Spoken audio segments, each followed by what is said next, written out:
This week on Dance of Joy, we talk about flaming desserts, preloaded Pop-Tarts, and chokey chicken.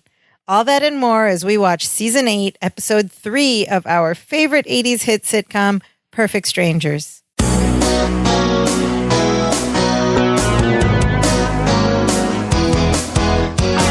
Hello and welcome to Dance of Joy, a Perfect Strangers rewatch podcast. My name is Sophia. I'm one of your hosts, and joining me, as always, is your other host, who is my brother. What's up? What's up, cousin listener? Hi, sister. How's it going? Hi, Imran. What's going on? You know, to quote the great Danny Glover from the Lethal Weapons movies, I'm getting too old for this stuff. He doesn't say stuff. He says a stronger word, but this is a PG rating show. What are you getting too old for? Sometimes you feel your age, but you know what's weird is how we are aging differently in this generation. Example, I believe I am the same age right now that Carol O'Connor was when he started playing Archie Bunker. No way. All in the Family. Yes. I believe I'm close to the same age Wilford Brimley was in Cocoon. You know, that old man with the diabetes commercials? That's what like late 40s look like back then. Yeah. And it's just weird to think that we're the same. Archie Bunker was in his 40s? Yeah. It goes the other way, too. Here's what's not fair. I'm also the same age as David Beckham, so that's just not fair. Oh, yeah. I'm sorry. Yeah. Keep bending that ball, Beckham. He looks great. He does. He really does. Okay, well, speaking of Danny Glover and Mel Gibson, this week we're talking about Perfect Strangers, Season 8, Episode 3, entitled Lethal Weapon. Yeah. Which was, of course, the popular series of action movies in the 90s. Late 80s to 90s. There are 4 Lethal Weapons movies. There are the quintessential, like, buddy comedy action movies. Yes. Buddy cop action movies. So, actually, when they filmed this, a month earlier, Lethal Weapon 3 would have just come out. There was also a TV show in 2010. Oh, wow. Yeah. With them? No. Recast. But if you read the TV guide, you're probably asking, is this episode going to have Mel Gibson and Danny Glover in it? No, that would be a ratings draw. That would be a get. That's not what's happening here. TV guide would have told you, after the ants in his ant farm buy the farm, Balky thinks he's cursed with the ability to kill anything he touches. Oh, we got to curse people. We got to curse. Buying the farm, that's something you don't hear a lot, but I guess it's a thing that means something died. Kick the bucket, buy the farm. There's all these crazy euphemisms to die. Yes. You buy the farm. He bought the farm. Okay. Anyway, this episode has a small cast of just our 2 leads and their wives, their pregnant wives. So we have Bronson Pinchot as Balky, Marklyn Baker as Larry, Melanie Wilson playing Jennifer, and Rebecca Arthur playing Marianne. And this episode aired on July 23rd, 1993. Okay, so it aired July 1993. Remember, we are in the first half of Season 8. They filmed this a whole year earlier in July of 1992, which is wild to think. It did not air. And that's when Lethal Weapon 3 had come out in May of 1992. Okay. So that's probably why they called this Lethal Weapon. Currently in 2024, though, you can watch all 8 seasons of Perfect Strangers, actually a few places now. On Amazon Prime, if you have a subscription. If you're rich like us. You have to pay for the seasons or the episodes. Okay, small fee. But as we discussed last week, we've discovered a new streaming platform called Plex.tv. They have all 8 seasons, and it's free to sign up. That's great. And also the really weird site Dailymotion, where you were definitely get sucked into a rabbit hole on weird videos. You can search around for each episode independently. They're definitely not organized in any way. In between watching random episodes of like Popeye and Tom and Jerry and whatever. Love Lucy. Ooh, Popeye. They have the old 1960s Spider-Man on there. Like, it's a weird site. Okay, back to Lethal Weapon, not the Mel Gibson one and Danny Glover, but the one with Balky and Larry. We start Act 1 at their home, and they're in the kitchen. Larry and Jennifer and Marianne are all having breakfast, it looks like, and the girls are they're pregnant. They're at the table. They have their plates in front of them. Larry's cooking, seems like, and he comes over with a frying pan to the table. A frying pan has like scrambled eggs in it. And he asked the girls if they want more eggs. And Marianne's like, no, I'm stuffed. and he offers eggs to Jennifer, and Jennifer just looks at him and says, "Do you really have to ask, Larry?" And then so he just starts shoveling all the egg. He puts like one scoop of eggs from the frying pan, then another. Then he just starts like putting all of it on. He pauses and she gives him a look, and then he scoops some more. Then she gives him a look, and then he grabs Marianne's plate and dumps those eggs on her plate. Yeah, the rest of Marianne's. Jennifer's got a healthy pregnant appetite. She's hungry. She's very hungry. She needs protein. She's eating for two. Do the girls look more or less pregnant this time? They're about the same, I guess. They're acting less pregnant. Yeah, like they're moving around pretty spryly. Like, what happened to all the back pains? I guess she's they over just there. like get up and walk away. She's not having. She's past it. She has forgotten to have difficulty sitting down. Well, maybe it passed. Maybe it passed. I don't know. Now she's comfortable. And of course everybody's wondering what our three characters are. Where's Balky? Where's Balky? And Marianne says that he's outside picking he wanted to pick the perfect flowers for her morning bouquet. Oh, that's so nice. He gets her a morning bouquet. More flowers every morning. And then, Balky bursts in through the back door and screams. And in previous times, this would be where he just blurts out one sentence that sets up the problem right away, but not so in this episode. He comes running through the back door and he's like, "Call an ambulance. They're all dying." And then he runs back outside. And Larry's like, what, who's dying? And he goes to the telephone. He's like, "Who is it?" And then Balky runs back in with his hand sort of like cupped, like he's got something in it. And Larry's like, Balky, who's dying? He's got the phone. He's about to call an ambulance. And Balky says, "All the ants from my ant farm." Oh, no. Oh, Balky has an ant farm. Then Larry like hangs up the phone or whatever. He's like, "Oh, never mind." Balky's like, "Except Mitch," which presumably he's got Mitch in his hand. Mitch. The one surviving ant. He's like, "I've still got a pulse on Mitch. Hold on, Mitch." He's like, "I'm going to give him mouth to mouth." And then what proceeds is a very funny ant CPR sequence where he places, you don't see anything. He just places Mitch on the counter and Larry's on the other side of the counter. And then he bows down, and gets his head close to the counter and just starts blowing. He's like, "I got to pinch his little nose and tilt his little head back and blow." And he starts blowing. And then Marianne from the kitchen table is like, "Be careful. Don't overinflate the lungs." That's an important tip. You don't want to overinflate the lungs when you're doing CPR. I don't know how you can tell on the ant. And then Balky blows one more time. He looks up and then he looks around and he looks down on the floor. He goes, "What happened?" What happened and to then Mitch? He does that thing where you start to cough and gag because what has happened? He has sucked up Mitch. And he's like, and then you do that thing where you take your pinky and you reach in the back of your throat, try not to make yourself vomit, and scrape the thing off. And he pulls out his little pinky as and if holds there's it up. an ant on it. And Larry goes, "Why don't you try to get his little heart going?" Well, he's just egging him on here. So he's like, "Okay." And he puts the ant back on the counter. We don't see anything. It's all like my object work or whatever. Then he places both palms of his over the ant and then just like smashes them down as if he's doing heart pulses or whatever. And if he wasn't dead before, Mitch is definitely dead now. And then Larry gets a Kleenex because he knows what happened, but Balky finishes and then he lifts his hands and looks around for the missing ant. He's like, "Where'd he go again?"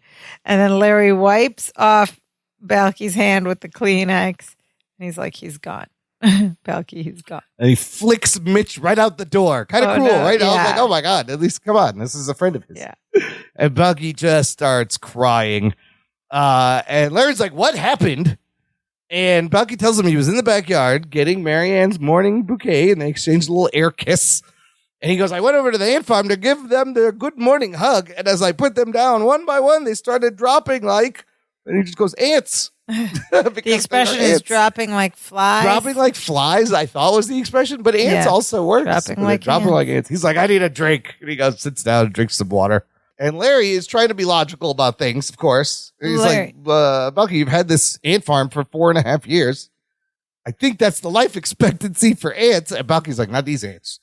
They had a happy, healthy life. They had everything to live for."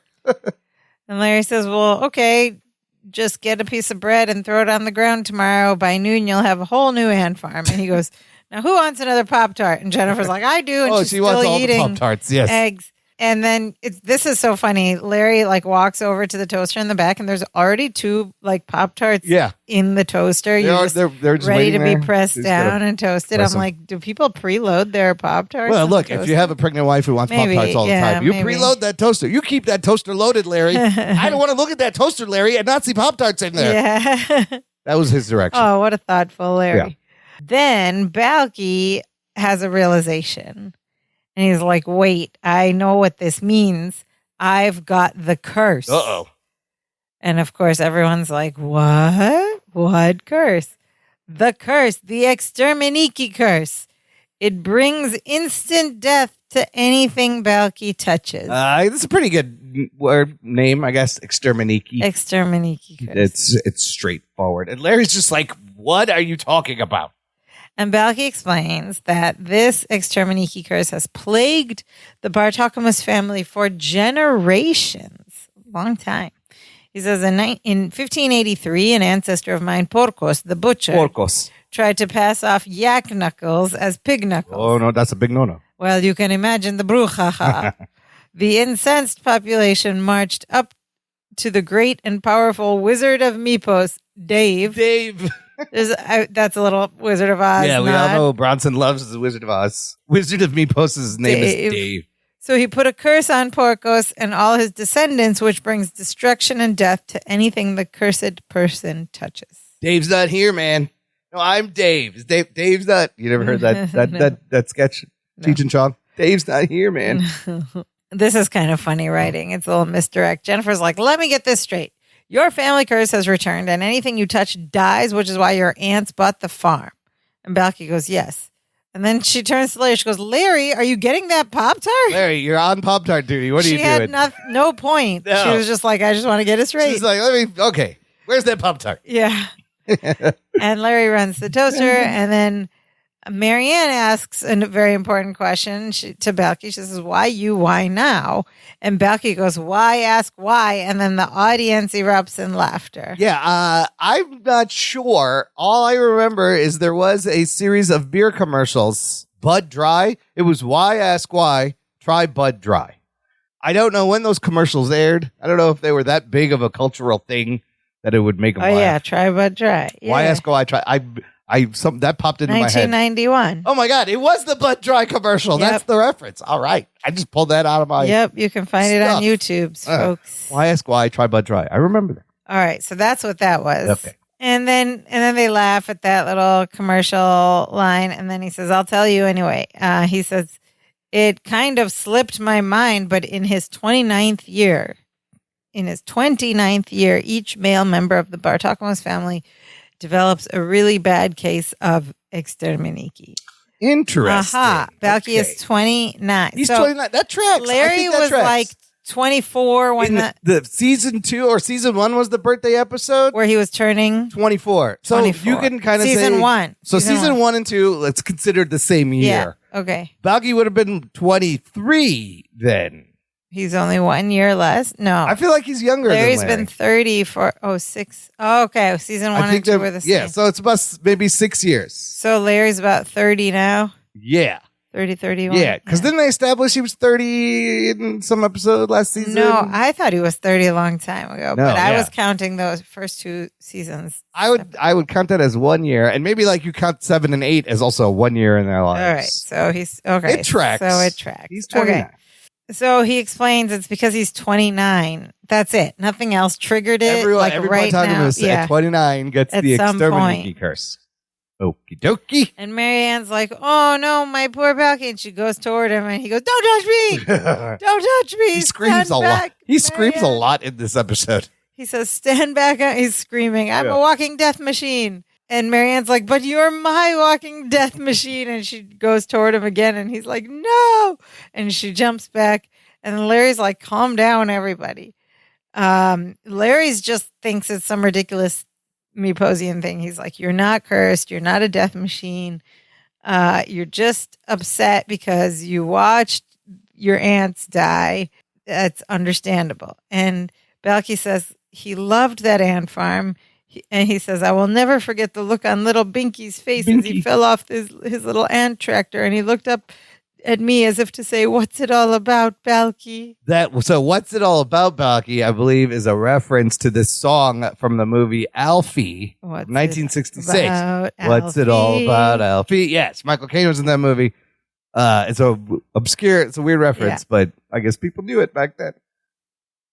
And Larry's like, no, there's got to be a logical explanation why the ants died. And he tries to give it to me. He says, I got it. Now, it was a hot day yesterday. The ants probably couldn't take the heat.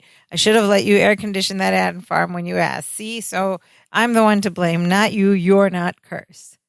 Balky's like, cousin, do you really think I'm not cursed?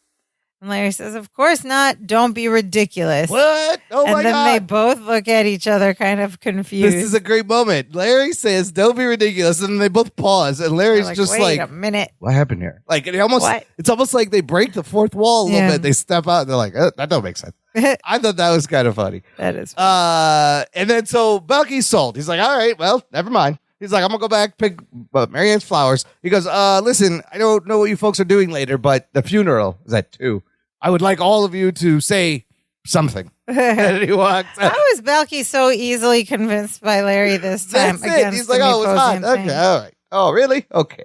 Well, I know why, because we're about to see why they had him do that, but it doesn't make sense for his character. And then the Pop-Tarts are ready, and Larry walks them over to Jennifer, and Jennifer says something very unlike Jennifer. Yeah. She says something positive towards Larry. She goes, Larry, I'm very proud of the way you handled that. You handled it well. Oh, my God. Is this a compliment? Oh, my God. Which, is a compliment this from only Jennifer? reinforces my hunch that they hired all new writers who didn't do anything. Yeah, she's never complimented. I remember she's never complimented him. But this serves to get us to this next bit where Larry says, well, over the years, I've learned how to handle Balky. Larry's explaining about handling Balky. And he's like, Marianne, take note. Marianne, you might want to take notes. You just listen to his silly meposian ravings. Then you spoon feed him logic. He says, thank you, cousin, and everything is fine. That's it. Very, very simple. 1, 2, 3, boom, boom, boom. Larry knows. Except this time, maybe not, as Balky walks back in from the back door, and he's holding wilted flowers. Dead, wilted, and he has a very serious look on his face. And he says, Marianne's flowers. They were fresh just a moment ago. He goes, I killed them. I have the exterminiki curse. And then he just screams, stand back. real abruptly. He goes, if I touch you, you die. Dun, dun, dun. Dun, dun, dun. So they've reinforced this whole, if I touch you, you die. Like, it took this long. Yeah, we're still in Act 1. Yeah, it's a long Act 1, a very short Act 2. There's a reason for it. We'll see how the structure kind of is off balance a little bit. Anyways, we transition to a few days later, and Marianne just sitting on the couch reading the business section, which I thought was funny. Yeah. They make sure you see that she's reading the business section. Well, she's smart, yeah, she's right? smart. She's smarter than all of us give her credit for when she has Marianne moments of clarity. Larry and Jennifer come in through the front door. They're holding big pillows. They were at Lamaze class because Marianne was like, how was Lamaze class? Which is that would have been a funny thing to watch. Yeah, that both would of have them been at Lamaze class. They've a done that on whole sitcoms. Episode would be good. You could do so much with this baby stuff, and they're just not taking advantage. Instead, they have a curse. They got a curse. What was it last week? It was something silly. The sports store. Oh yeah, getting the pleasure chest to get locked in the sports store. Whatever. Anyways, they've been to Lamaze class, and Jennifer explains how it was. And this is kind of funny. She's like, oh, same as usual. They showed the film. Larry fainted. We did the breathing. Larry fainted. We had a coffee break. Larry fainted. And Larry says, well, the last faint was a fake faint. I just didn't want to talk to the Bickleys. I mean, it's always our fetus this and our fetus that. Okay, this right here would have been a really fun episode to see all of that they just described. Larry fainting at Lamaze class. Lamaze the also Bickles, could have been fun. The other couples. Yeah. That would have been fun. The but Bickles, that name, Bickley's is an inside joke. Bickleys. I think one of the producers' name is William Bickley. But I bet at this point they're not spending the budget to have. No, they're running out of time. We're halfway through. Or like other actors. And, No, you notice there's no other set. There's no other guest casts in these. I mean, they went to the store. It was bare bones, but we don't see their job anymore, and I'll explain. Well, there was a security guard at the last one. There was like one person, but they never go back to work because those people are out of contract. Yeah, probably. Or maybe they struck that set and they're like, we already demolished this. Like, that set's sorry. already part of Family Matters. But again, episode 3, we're halfway through this season that they were just given 6. So okay, but this would have been a really fun episode, Lama's class. Yeah. Anyway, the Bickleys are our fetus this, our fetus that, and then he asks, he's like, "Well, how's Balky? Has he come out of his room yet?" Apparently, Balky's been hiding. And Marianne says that Balky's mother express mailed the exterminiki curse remedy. Oh. And Balky went upstairs to test it on some flowers. So Larry calls up the stairs, "Balky, how's it going up there?" And we hear Balky say, "Cousin, I think it works. I haven't dazed the daisies." He hasn't dazed the daisies. The plants are alive. And Larry's trying to guess what it is. He's like, he probably had to drink some disgusting concoction made of pig byproducts. It'll smell like a slaughterhouse all day, but it'll be worth it. And then we see Balky slowly come down the stairs behind them, and they don't see him for a long time. I know, that's funny. As he walks over to the sofa, and, well, he's wearing some kind of ridiculous suit. Head to toe in what can only be described as an oven mat suit. Oven mitt suit. Oven mitt suit. It's made out of all the padded pot holder material, but it has like Myposian tassels all over it, and 2 tassels coming straight up from his head. He's got a little like balaclava almost like headpiece. Like a hood with his face sticking through. It will you'll be able to grab hot things real easily. It's very heat resistant. Pot holder but suit. all the way down to his feet, and he shuffles it's like a down. onesie suit. It's kind of big and puffy, and the mitts on his hands are huge. Yeah, they're giant oven mitt, and it's really funny because he's just standing there, and finally they turn around. Larry turns around, and he reacts. He's like, ah! He flinches. Like, he totally flinches. Like, what? What is happening? And Balky goes, "Boy, am I lucky. I thought Mama was going to send me the big ugly suit." This isn't even the big ugly suit. This is like the nice suit. This is the slim one. That's kind of funny. And he goes over, he sits on the couch awkwardly between everyone, and he's like, all I got to do is wear the suit, and our lives can get back to normal. And then he sees the paper on Jennifer's or Marianne's lap. He's like, "Oh, what's this? The business section? Let me see." And he picks it up and he licks his mitts, trying to. Yeah. Of course, he can't even read or turn the pages. You lick your finger to turn the paper. Yeah, it's all very awkward. But get ready for some fun, awkward things wearing this giant suit. Everyone. We cut to later that night, dinner time, and it's dinner time. They're in the kitchen. Larry and Jennifer and Marianne are sitting at the kitchen table. Balky's at the counter, and in the suit and the mitts, and in front of him is this giant salad bowl, clear, so you could see that there's like full of lettuce and stuff. And he's awkwardly mixing it. One like large mixing spoon in this giant mitt, and so already you're like, oh, giant bowl of salad. This is going to be great. You know what's coming. He's trying to mix the salad, and then first Larry comes up to him. He's like, Balky, let me mix the salad. And Balky's like, no, cousin, let me just set this. And Larry's like, Balky, let me do it. Balky, cousin's like, no, cousin. If I am going to be adjusted back into society, I'm going to need mitts-on experience, he says, instead of hands-on experience. And Larry's like, okay, fine. Then he goes, he sits at the table, and Marianne's trying to support her fiance or her husband. It's her husband now. She says, I think we should respect Balky's feelings. We need to treat him like any normal person with the touch of death. So she's trying to help.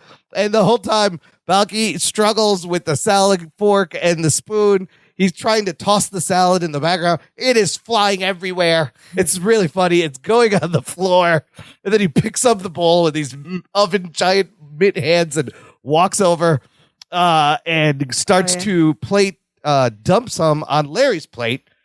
First, he just takes his mitt. He's trying to brush it push off. Some, and it's not working. going. Then he shakes the whole bowl almost upside down. And then he gets all the salad everywhere. And this whole time, I don't understand how anybody's not laughing. No, but if you pay attention, if you watch their faces, Balky and Marianne at times are Rebecca Arthur is trying to break. She's smiling a lot. They have these repressed smiles. Larry too, Mark Lynn Baker too. The only one I didn't catch it, but maybe it was off camera. Jennifer, because she's all the way on the side and it's profile. But so the three of them are definitely trying. So he dumps it on Larry's plate. Then he goes to his plate. He's like, none for me, thanks. And then he dumps some on Mary Ann's plate. And then Jennifer is all the way at the end of the table, right on the far left. And you see him just hold the bowl and think for a second. And then he just tosses all the salad at Jennifer. Goes in her drink. Goes in the drink pitcher in her glass in her lap. Crack. Oh my God. She held it together. He just threw a bowl of salad at her. Threw salad across the table. Her iced tea. I mean, like he threw all of it. Like he's left with an empty bowl. And he's like, okay, well, that's done. And then there's a beat with salad everywhere, and he goes, dressing? Everyone's like, oh, and he pulls up the thing. And then this becomes a running gag, and it's kind of funny. And Jennifer's like, let's just skip to the main course. And so Belky's like, okay, good. I made a roast beef. I hope that's okay. It's no toad pot pie, but then again, what is? Toad pot pie. And Mary Ann's like, well, it smells delicious, Balky. And she goes, doesn't it? And she looks to Larry, doesn't say anything. And she looks to Jennifer, and she goes, Mary Ann says, come on, Jennifer. If Larry was dressed like a human potholder, I'd help you. So she's trying to get Jennifer to say something nice about it. But before she can, you notice in the back, Balky has got the oven open, and he's pulled out this pan of roast beef. And then he just... like a whole roast. It's all one piece. In like a loaf pan. And then he just flips it over on the counter, and it goes out of the thing, and he flips it back, and he puts it in. And again, Larry's had enough. And he goes up there. He's like, just, Balky, let me serve this. Don't fight me on this. And Balky's like, cousin. I got to explain something. Let me just explain. He's like, let me serve it. Cousin, listen to me. Don't. And then what happens? Larry just grabs the pan of the roast beef. Of course, just out from the oven. And instantly screams. He goes, so funny. Yeah. And then he hands the pan back to Balky. He doesn't drop it or anything. No, and then he goes and sits down with his hands up, and Balky's like, I was just going to point out that the pan is hot. And then he sticks each of his hands into a different glass of ice tea. Yeah, he just turns his fingers over, dips them in the ice water. Great timing. Larry's got third-degree burns. Should probably put something else on that. And then Balky follows over toward Larry with the roast beef, but then he's sort of like, his feet are sliding around on salad pieces and all this. And so then he falls over with the roast beef into Larry's lap. Larry starts screaming, ow, ow. The roast beef is on the floor. Yeah, Larry's he's like, sorry, cousin, sorry, cousin. And then Balky, he goes, cousin, could you, you know what? Never mind. I think he's going to ask him to get the roast beef. And then he's like, oh, wait, I have a surprise for everyone. I baked bread. And Larry's like, is it hot? And Balky's like, no. He's like, good. Bread is good. Nice, soft, safe bread. Yes. Sounds like this shouldn't be the problem. And then Balky goes to the kitchen and he pulls out this huge, large kitchen knife. He goes, have these knives been sharpened? Larry's like, no. Put the knife down. Like, he runs to protect Jennifer. He's like, put the knife down. No bread. Put the knife down. And then he's trying to get Balky to come and sit down. And Balky walks over to the coffee maker, and there's coffee because I almost forgot coffee. And they're like, no it's coffee. Kind of funny. Put it back. Put it back. All the dangerous things he goes for every time as he's slipping on the salad and the food. And so Larry makes him sit down, and Balky sits down at the table, and Larry says, "How long is this curse going to last?" Good question. And Balky says, the average shelf life of a curse is somewhere between 4 days and 47 years. 47 years, Larry says. And Jennifer has a good question. How do we know when it's over? Another good question. And Larry goes, well, could it be when your friends are wearing their dinner and suffering third-degree burns? And Balky goes, no, that only happens when you throw a dinner party on a volcano. That's the whole...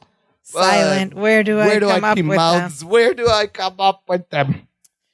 And then he tells them that the curse is over when you touch someone with your bare hands and they don't die. Until then, my flesh must not touch another's. Guy Mary Ann's like, oh, Balky, you're just like the boy in the bubble. Because I wish we had a bubble built for two. And then they both lean in slowly and lock eyes, lean in like they're going to kiss. And right before their lips touch, Balky goes, no! He just screams right in her face. It's hilarious. And he scooches his chair away from Mary Ann. He goes, no. He goes, God, I almost kissed you to death. I almost kissed you to death. And he tells Mary Ann she's going to have to go to her mama's house for a few days. And Marianne says, it'll rip my heart out, but if you think it's best. Larry is just incredulous at all this. Incredulity. You're putting the emphasis on the wrong syllable. Larry is just exasperated, and he goes, what is the matter with you? There is no curse. He goes, aren't Jennifer and I the only sane ones here? And then Jennifer goes, well, actually, I thought I'd go with Marianne. She's into the curse now, too. And Larry's like, what? Yeah, he's pulling his hair out. Larry, 9 times out of 10, strange as it may seem, Balky's me posy and myths turn out to be true. Remember the time he wore the hat with the weather vane on it and he made it rain? So she's smart enough to know that she has realized over the years and that Larry still doesn't believe anything Posey is. Right. She's like, I'm just gonna go. So they get up to leave and pack, and Larry is just not happy. He goes, this is great. He tells Balky, you've driven my wife from my home. And Balky goes, I'm sorry. And they're sitting down, and then Balky's like, can I freshen your iced tea to try to make him feel better? So this guy, Larry's like, yeah, sure. So then Balky tries to grab the one cup, and it's upside down. Yeah, he fumbles with it. And Larry grabs the cup and is like, here, put it, and slams it down. And then Balky picks up the entire pitcher of tea with both hands like a child in these giant mitts and tips it over and pours all the iced tea into Larry's lap. He just pushes the glass and it goes all in his lap. And hit Bronson's face here is hilarious. He's about to break. And Larry's got a great face. It's very like Abbott Costello kind of Laurel and Hardy moment. Like, oops, I messed up face. You know he's going to pour that iced tea in his lap. And then we fade to black. And that's the end of a very, very long act 1. That's the first half. Yeah. That's the act break. And the second act is not as long. Before we get there, listener, join this conversation. You can join our Facebook group where you can meet other listeners to the show, other fans of Perfect Strangers. And there are the remaining season 8 episode threads you can comment on. And we will share them on the show like we do every episode. It's a lot of fun. There's only 3 episodes left. Get in there. Let's find out what happens in Act 2. We start with an outside shot of the house at night and a caption that reads the next evening.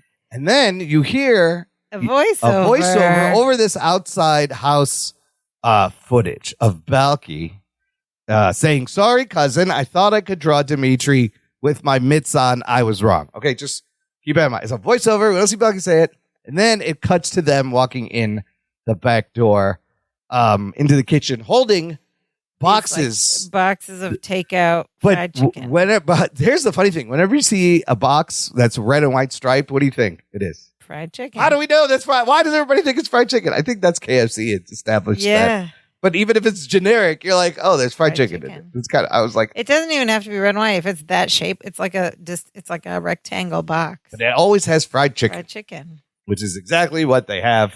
And Larry's not happy. He's like, "Well, this has been quite a day. My wife has left me. My career is over. What? And I'm eating takeout dinner with Oven Mitt Man."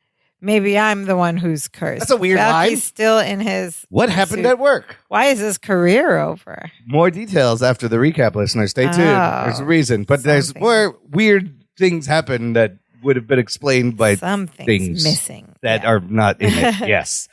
And then they sit down to eat, and Balky's like, oh, cousin, you're not cursed, except maybe in the fact that you have me as a cousin. And the whole audience goes, oh. Larry starts eating a piece of chicken. Balky says, they gave me extra coleslaw. Do you want it? And Larry's like, I don't want your coleslaw. He's just angry. I don't want your coleslaw. I do not want your coleslaw. All I want is to sit and enjoy my dinner, maybe watch a little TV, and don't even think about using the remote with his mitt hands. Yeah, that's going to be annoying. That's funny. Meanwhile, so Larry's eating the fried chicken while Balky is trying to get some fried chicken.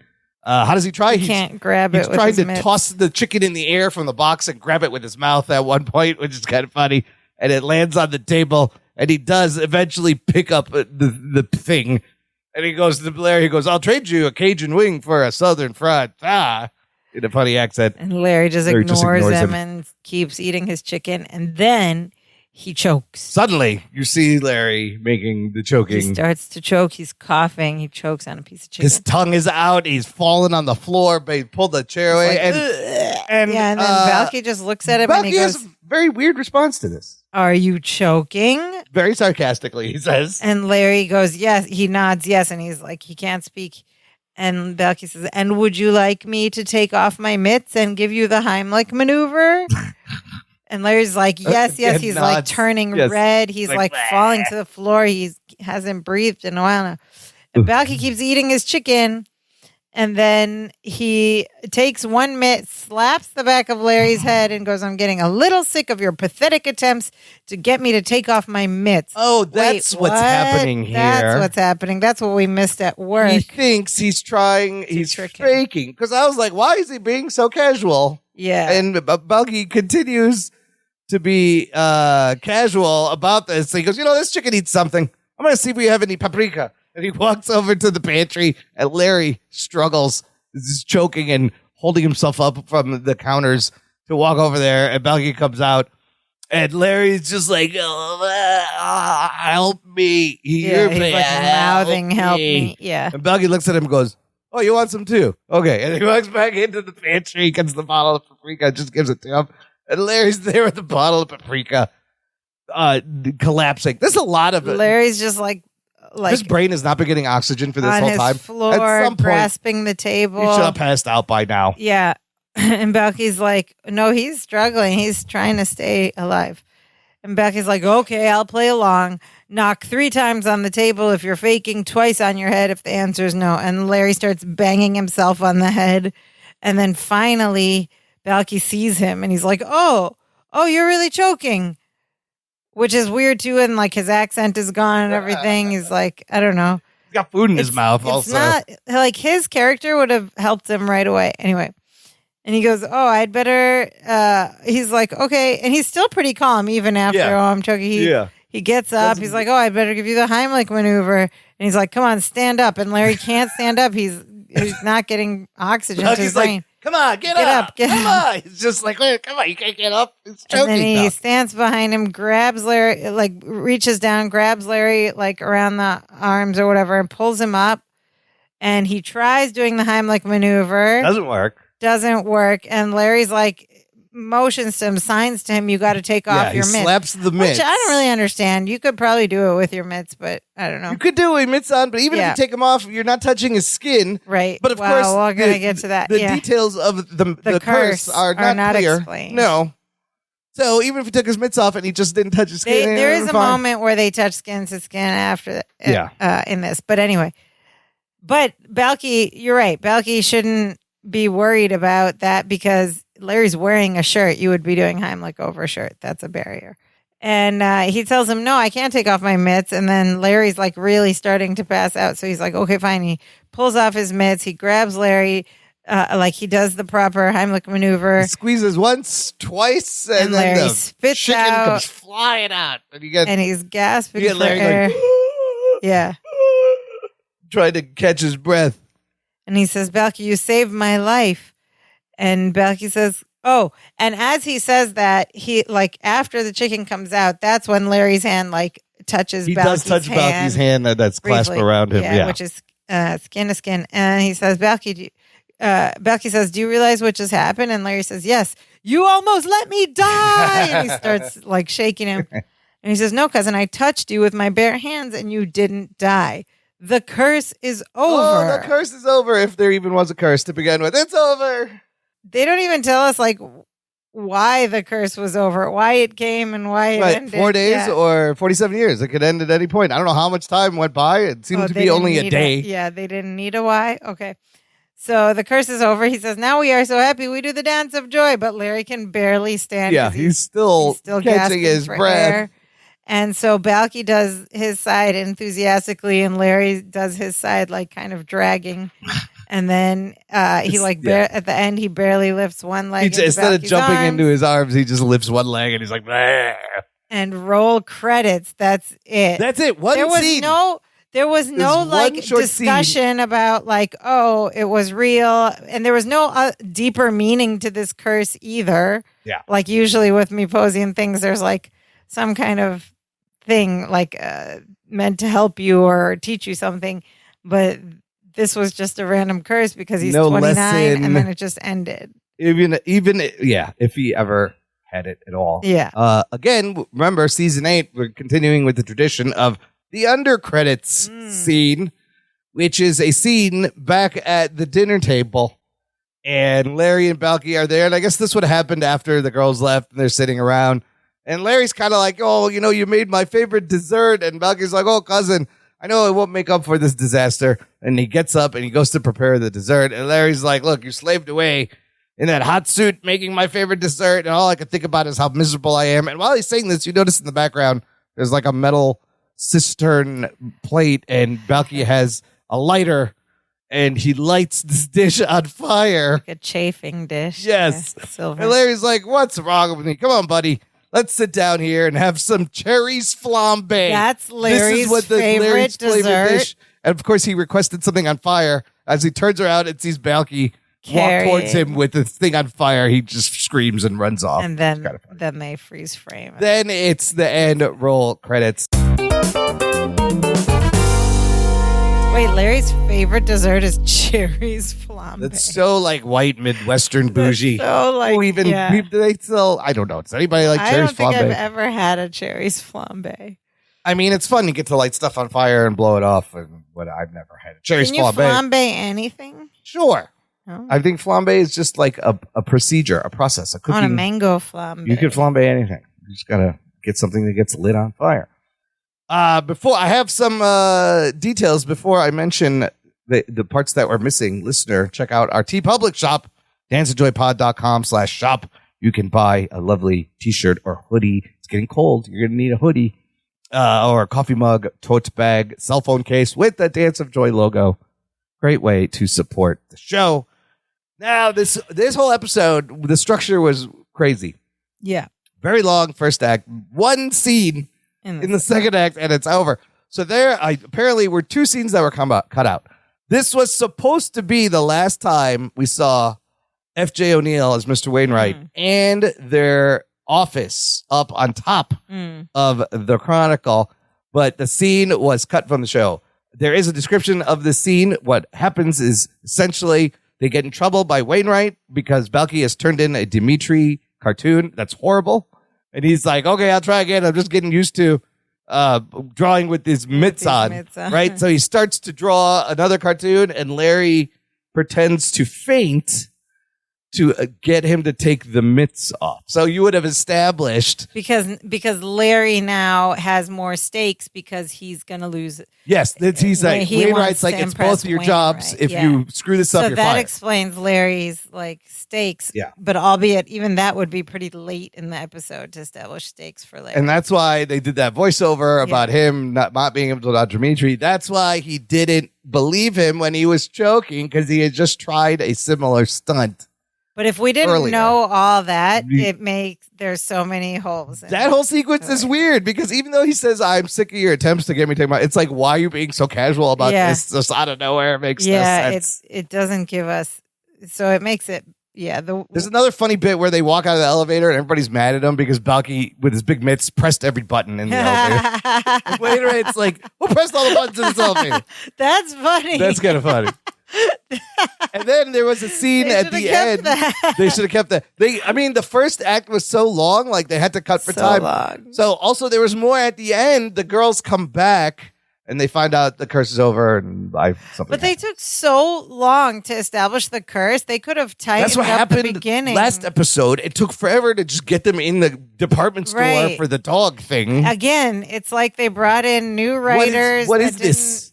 That are starting from scratch. Like, have you not watched the show? Really tightened up the beginning. So, what did you think? Like, this season 8 is bad, right? We've been given like 2 clunkers that are silly, pointless. This one also pointless. Watching it again, though, I laughed a lot at the physical. The whole thing with him in the suit was ridiculous. When you have salad flying everywhere, that's always fun. I think if they just showed us all the funny things that happened in the suit, like the elevator, even the description of that just made me laugh out loud. Like, I would have loved to see that. Or do a whole episode about Lama's class where both couples go. That would be fun. And they, Larry's a differerent personality type than Balky. Would it be with this curse storyline? Or this would be completely separate? I would that's just because we mentioned it before, like a whole different. But it's another kind of silly, pointless episode that takes forever to get to the point, get going. And if they wanted to really have high stakes, Balky would realize he has the curse as they're in the delivery room, as he the can't touch baby's his baby. coming. No, that's too cruel. That's oh my dark. God, that's dark. That's cruel. Yeah, they're not. What? That could be like because he would never. No. Yeah. Also, I realized, so we didn't have the specifics of the curse, but as I was watching it, I was like, wait, didn't Larry touch Balky's hand when he wiped off the dead ant? He did not. He did not. Yeah. He just wiped it with the tissue between them. He didn't hold his hand or anything. But anyway, at the end, at the Heimlich part, Balky was talking about how it seemed to say that like he had touched him even though his shirt was on. But Larry did touch him later. Anyway. What did our listeners think? Anyway, yeah, our thoughts are just like, meh. All right. Listeners had some thoughts along the same lines. First up, we have listener cousin Pam Hitchcock, who writes, OMG, what a cluster F, ... I really don't know what to say. You can guess it's 10 Baba Stickies for me. If you like it, kudos to you. Wow. Tell us how you really 10 feel. Baba Stickies cousin. is harsh. That's harsh. It's the bottom of the Baba Stickies. But I mean, I laughed at some of these things. Yeah, I laughed a little bit, but like, can he give him overall, it's getting like the CPR, the start his heart. He just smishes the hand like that's funny. And Porcos the Butcher is funny. All right, next up we have listener cousin Jason Karinko, who writes, Jennifer is living her best life here, and I am all for it. She is food-focused and has never seemed happier. Yeah. She even complimented Larry on how he spoke to Balky. Could this marriage actually be a healthy one? Oh, my God. Maybe as long as Jennifer stays pregnant forever. In contrast, however, Balky's exterminiki curse feels rushed and underdeveloped. It served to get a few physical comedy laughs, but again at the cost of Balky's intelligence. I'm still not even sure what the touching rules are. Exactly. It's I thought unclear. his skin had to touch something to be affected, but the Heimlich maneuver he performs on Larry doesn't seem to involve skin contact. Balky only ever touches Larry's shirt, and yet it's enough for Balky to believe the curse is over. Dumb. I thought for sure we were going to find out the reason the ants and the flowers died was because the landlord sprayed pesticide out back. Oh. Balky never had the curse at all. But no. Explanations are for shows that are getting renewed for another season. I'm not mad. I'm just disappointed. Gonna make me a plate of scrambled eggs and Pop-Tarts and eat my feelings. That's a good dish. That's what it needed was like a reason. It needed so much. A logical reason that he never had the curse. But what he says is true. Explanations are for shows that are getting renewed. And they knew that they were done. So they're like, just why bother? And print it. All right. Next up, we have listener cousin Nicole Stoner, who writes, another one of my least favorite episodes of the series. I wish I had more to elaborate on, but I find the action just drags on, and especially with 6 episodes in one season, I'd expect more intentionality of what stories to tell in those 6 episodes. We didn't need to have that in the first season, 6 episodes, because they weren't sure if it was going to be a hit or not. Yes. It's all willy-nilly all over the place. This is all, let's just write this and get it over with. Yeah. And they're doing it poorly. Yeah. Next up, we have listener cousin Barb Weatherby, who writes, Barb Weatherby. Okay, so I just rewatched the episode, and I liked it very much in some spots and not a whole lot the rest of the time. When Balky gave the ant mouth-to-mouth resuscitation, then had to dig for him in his mouth, I almost peed my pants. It's honestly one of the funnier physical comedy things I've seen in a long time. And then, of course, to top it all off, the CPR. Yeah. I also laughed when Balky screamed, no, in Marianne's face, and then how he said, I almost kissed you to death. I almost kissed you to death. That's not a phrase you hear a lot, kiss you to death. Yeah. I found the dinner scene and the choking scene to be not so funny. Bronson was often slipping in and out of the accent, yes, and it felt like he was just done.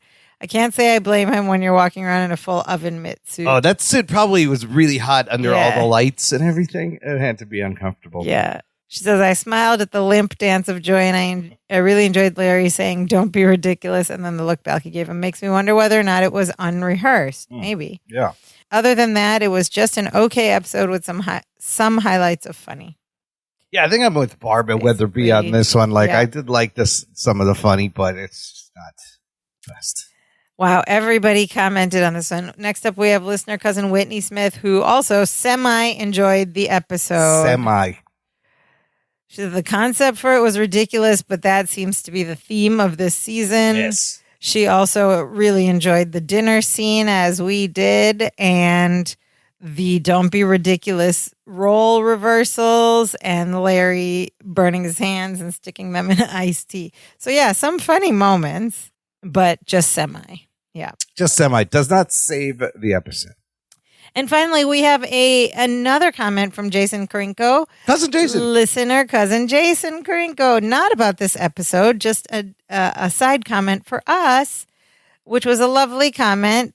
Cousin Jason wrote, I still have the final 2 episodes to watch, but I'm getting sentimental at the prospect of this podcast ending. Aw. It's been a long journey, and I want to congratulate Imran and Sophia for doing such an amazing job. I can't tell you how many rewatch podcasts I've started only to have the hosts give up halfway through. Not us. Only to have the host give up halfway through, leaving me in listener limbo. But you did it. Well, not yet. Almost. Nowhere good there.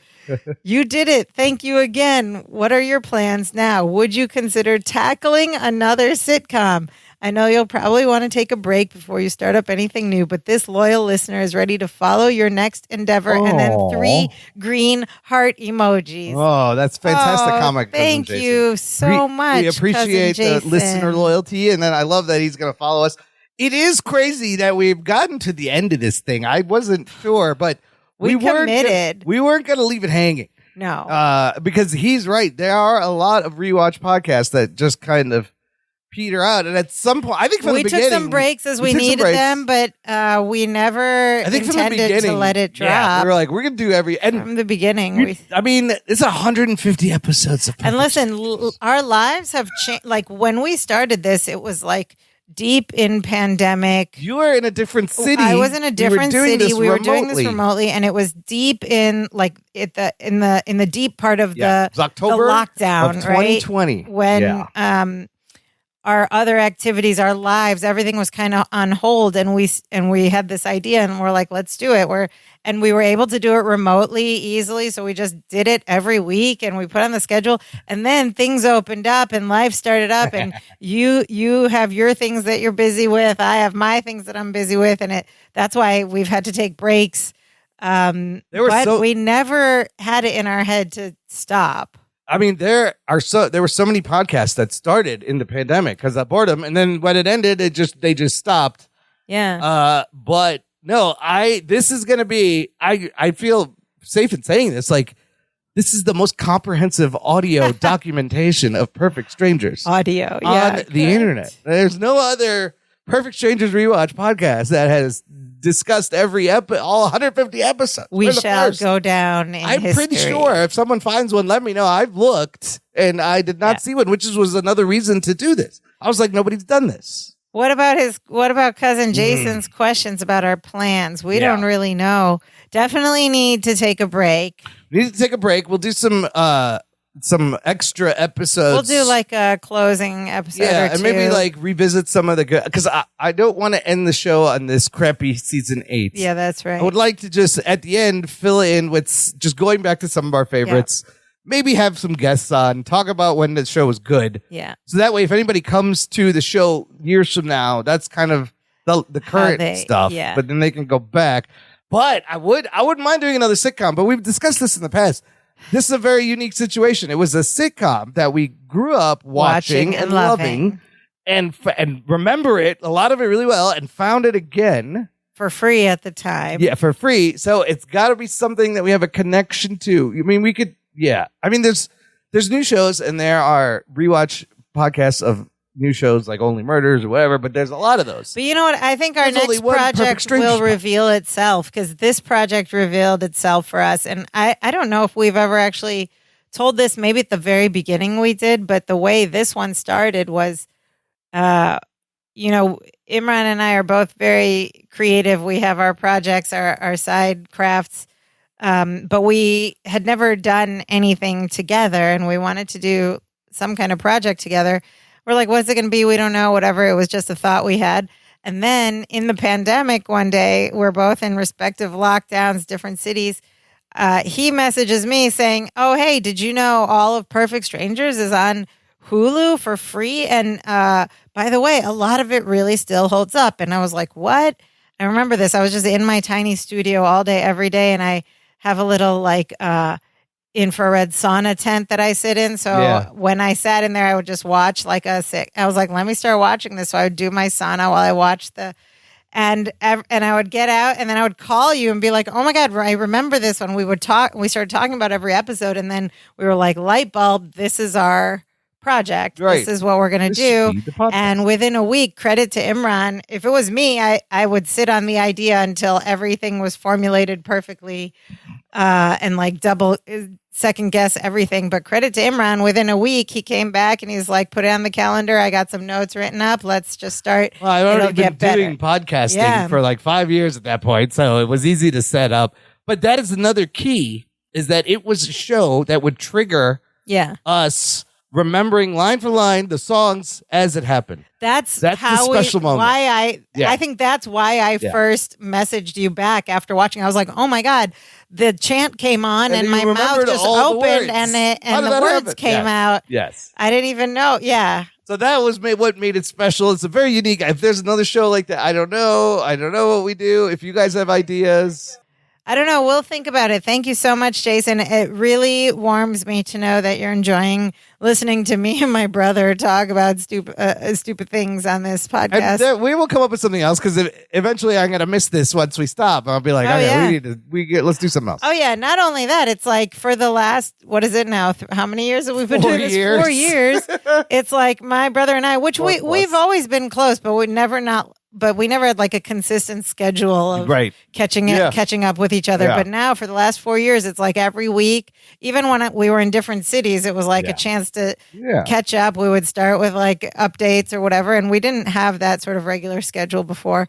And now it's like we see each other at least once a week for this podcast, if not more. That's the fun part of recording podcasts. You hang out. The same thing with my other podcast. I love talking to those guys once a week, and it's always funny, and we just record it. And look, now we're even competing in jigsaw puzzle competition. Maybe we'll do a puzzling podcast. Puzzling podcast. Very strange. Do an audio puzzling podcast. How would you make that work? Challenge accepted. I don't know. Yeah, that's probably pretty lame. We both grew up on TV. I love TV, so I always love talking about TV. We'll come up with something. Thank you, Cousin Jason. Yeah, thank you, Cousin Jason. Don't Be Ridiculous was said once this episode by Larry. Of course I have. Don't be ridiculous. That's the wrong clip, That's what it sounds like when it's not Larry. And we didn't even see Dimitri Sheep at all. Dimitri. They were in the living room. Dimitri could have been in a mitt suit, too. Yeah, he could have been sitting next to the coffee or something. No, but like in a little suit. Oven mitt suit that they made for him. Yeah, I don't think we're not seeing their office again. We're not. I don't think. Or Balky could have touched Dimitri and then stuffed Dimitri. We gotta have Dimitri in the last episode. I don't think we're gonna see Dimitri. Oh no, they don't have the intern budget, the budget for the Dimitri. Not season 8. They're like, we need to cut back. What do we do? Get rid of Dimitri. He costs too much. That intern went on to work at Sesame Street or something. Dimitri just had very high demands in his writer. He needed a whole trailer, just green M&Ms, Dasani water. It was a high maintenance. He needs sparkling water all the time. They couldn't afford Dimitri. Okay, do we even say anything about Perfect Strangers today? I guess you could do the same. I mean, you could do the whole exact same thing. It's largely harmless. Like, it's a made-up curse. They're just having dinner. People still have ant farms, I guess. There's nothing really dated about it. But instead, you should do the Lamaze class episode instead. That's what I would just change the whole thing. We literally went through a time where we weren't allowed to touch each other, right? Or be like, oh yeah. So pandemic? It would be fine. You're like, oh, I have a curse. That's fine. I'll just wear gloves the whole time. That's a good point. Yeah. But we don't know the rules. Also, speaking of the rules, it also reminded me of my issues with the movie Frozen, because Elsa, she touches things and they freeze, right? Like, what about her clothes? And then she has this whole thing where she wears gloves. I'm like, but her clothes aren't frozen. They should be frozen.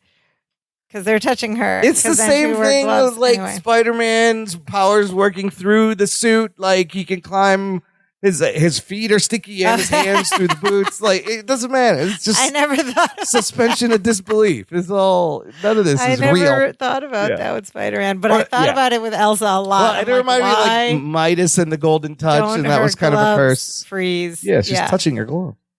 Anyway, Well, okay. That's just how these things work. Curses. I don't get them. Don't question the curses. Yes. That's All it right. for this week. Join us next week when the cousins compete on a game show again. What? Weren't they already on a game show? This time it's for some scholarships for their babies. So, but Their babies aren't even here they're yet. not even here, and they've been on a game show. So we'll see how that. Oh boy, is there pans going to be out.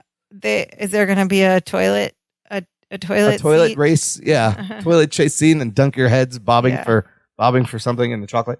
In the meantime, another way you support the show, listener, is by buying us a virtual coffee. If you visit our website, there's a little button there. It says buy us a coffee. It's a virtual tip jar. We appreciate any and all donations, support. All goes back into the show. Appreciate everyone who's donated over these past 4 years. We also, especially now as we're coming through these last few episodes, we also very much appreciate any kind of non-coffee support as well. And you can do that by visiting us on our website, danceofjoypod.com. There's a button there. You can press it and just speak into the computer and leave us a voice message. Tell us what are the rules for curses? Why do you think Elsa's clothes don't freeze, etc.? Anyway, just say hi. What did you think of this episode? What do you think? What is your favorite Perfect Strangers memory? You can also, from the website, click around and go to all the different places where this podcast gets streamed, and it would do us a great big help if you could just leave us a like or a subscribe or a little rating or a review. Every little bit helps us keep this going till the end. You can also email us at danceofjoypod@gmail.com, or of course, hit us up on any of our social media accounts. We're on Facebook, Twitter, and Instagram. If you're enjoying the show, let us know like Cousin Jason did. Thank you, Cousin Jason. But Imran, what is the most important thing our listeners should do?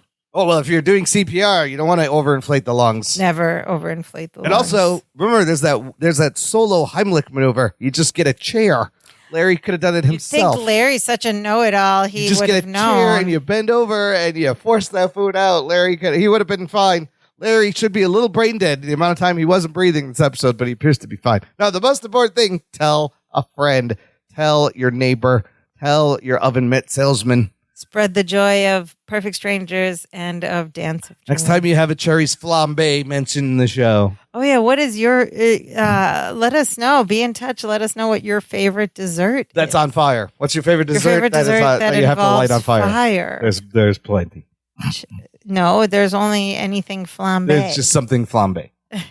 Let us know what like a fruit good you would like to flambe. flambe, and we'll get it done for you. If you flambéed like a leg of lamb, would it be a lambe flambe? Leg flambe, flambe. Flambe. That's more of a written joke than a spoken one. What rhymes with flambe? I don't know. Old Bay flambe. We use Old Bay. Okay. Anyway, let us know what your favorite flambe is. That's our show for this time. Now we are so happy. Now we are so happy we do the dance of joy. Hey, hey, hey, hey.